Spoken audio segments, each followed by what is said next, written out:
जब भी हम भारत की एनर्जी क्रांति के बारे में सोचते हैं तो दिमाग में सबसे पहले क्या आता है? इलेक्ट्रिक गाड़ियां, है ना?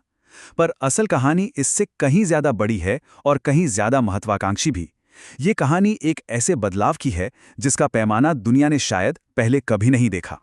तो सवाल ये है कि क्या हम इतिहास की सबसे बड़ी क्लाइमेट सक्सेस स्टोरी को बनते हुए देख रहे हैं, या फिर ये एक ऐसा दांव है जिसका नतीजा कुछ भी हो सकता है? अगर हमें दुनिया की एनर्जी का भविष्य समझना है तो हमें इस कहानी को समझना ही होगा। ये दाव कितना बड़ा है, जरा इस नंबर को देखिए। 140 करोड़ लोग। ये इतने लोगों के सपनों और उनकी उम्मीदों को पावर देने की चुनौती है। और आप समझ सकते हैं, ये कोई छोटा मोटा काम नहीं है। तो चलिए इस पूरी कहानी को समझते हैं। हम बात करेंगे भारत की विशाल महत्वाकांक्षा की, देखेंगे कि आज भारत को पावर कहां से मिल रही है, फिर जानेंगे कि भविष्य का ईंधन क्या होगा, कोयले की बड़ी पहेली को सुलझाने की कोशिश करेंगे और आखिर में समझेंगे कि क्या ये सब मिलकर भारत को एक सुपर पावर बना सकता है। चलिए शुरू करते हैं पहले हिस्से से, 1 अरब लोगों की महत्वाकांक्षा। आइए इस विजन के स्केल को समझने की कोशिश करते हैं। दूसरा हिस्सा है आज के भारत को ऊर्जा देना, और इसकी कहानी शुरू होती है 3 सबसे पुराने और ताकतवर स्रोतों से: सूरज, हवा और पानी। भारत की ग्रीन एनर्जी की कहानी का हीरो है उसका सबसे बड़ा नेचुरल रिसोर्स, धूप। और नहीं, हम सिर्फ छतों पर लगे कुछ सोलर पैनल्स की बात नहीं कर रहे, हम बात कर रहे हैं गीगा स्केल सोलर की। जैसे कि राजस्थान का भादला सोलर पार्क। पता है ये कितना बड़ा है?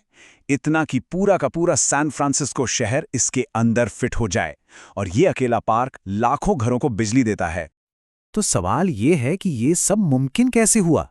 देखिए, सरकार की लगातार पॉलिसीज, मार्केट में जबरदस्त कंपटीशन और एक सीधी सी सोच कि क्लीन एनर्जी ही सबसे सस्ती एनर्जी होनी चाहिए, इन सब ने मिलकर भारत को दुनिया के सबसे सस्ते सोलर पावर वाले देशों में से एक बना दिया है। यहां सोलर बिजली की कीमत ग्लोबल एवरेज से भी काफी कम है।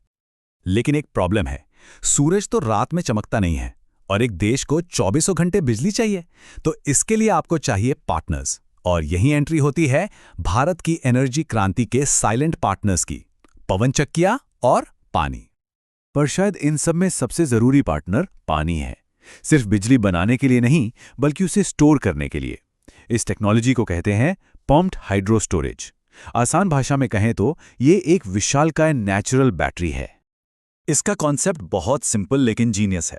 दिन में जब सोलर पावर जरूरत से ज्यादा होती है तो उस एक्स्ट्रा बिजली से पानी को एक ऊंचे रिजर्वायर में पंप कर दिया जाता है, और फिर रात में जब बिजली की जरूरत होती है तो उसी पानी को नीचे छोड़ा जाता है। पानी नीचे बहते हुए टरबाइन घुमाता है और बिजली बन जाती है ना कमाल का आइडिया? अब आते हैं तीसरे हिस्से पर, कल का ईंधन गणना।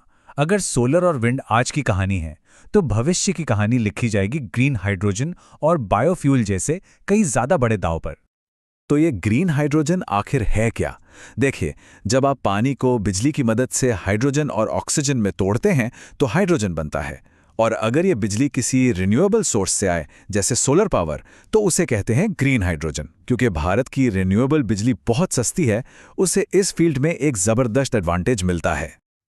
और एक बात साफ कर ले, ये ईंधन हमारी कारों के लिए नहीं है, ये है हैवी इंडस्ट्री के लिए है।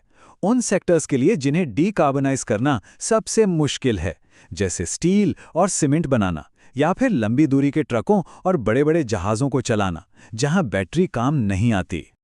अपने नेशनल ग्रीन हाइड्रोजन मिशन के जरिए भारत सिर्फ अपनी ज़रूरतें पूरी नहीं करना चाहता, उसका लक्ष्य बहुत बड़ा है, खुद को 21वीं सदी के इस नए ईंधन का ग्लोबल प्रोडक्शन और एक्सपोर्ट हब बनाना। ये वाकई एक बहुत बड़ा दांव है।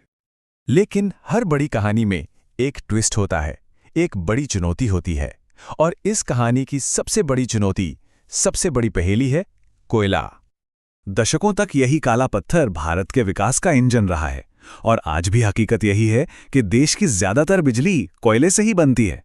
तो इसे रातों रात बंद कर देना, ये तो कोई ऑप्शन ही नहीं है। और यहीं पे सामने आती है जस्ट ट्रांजिशन की दुविधा। मतलब एक ऐसी इंडस्ट्री को धीरे धीरे कैसे बंद किया जाए जिस पर लाखों लोगों की नौकरियां और उनके परिवार टिके हैं। ये सिर्फ एक टेक्नोलॉजी की चुनौती नहीं है, ये एक बहुत गहरी सामाजिक चुनौती है। इसके अलावा भी मुश्किलें कम नहीं हैं। पूरे पावर ग्रिड को रिन्यूएबल एनर्जी के लिए तैयार करने में खरबों डॉलर लगेंगे। इन बड़े बड़े प्रोजेक्ट्स के लिए जमीन हासिल करना हमेशा एक बड़ा मुद्दा रहा है, और इन सबके लिए पैसा जुटाना शायद भारत के सामने आज ये सबसे बड़ी आर्थिक चुनौती है। तो भारत एक बहुत ही अहम मोड़ पर खड़ा है। रास्ता मुश्किल है, चुनौतियां असली हैं, लेकिन यहां जो हो रहा है वो सिर्फ एक पर्यावरण नीति से कहीं ज्यादा है। ये असल में एक नई राष्ट्रीय रणनीति है। ये ऊर्जा के मामले में आत्मनिर्भर बनने की रणनीति है। ये हाईटेक इंडस्ट्रीज की एक नई पीढ़ी बनाने का प्लान है, और दुनिया के मंच पर अपनी आवाज को और बुलंद करने की एक कोशिश है। भारत का ये एनर्जी ट्रांसफॉर्मेशन सिर्फ बत्तियां जलाए रखने का प्लान नहीं है।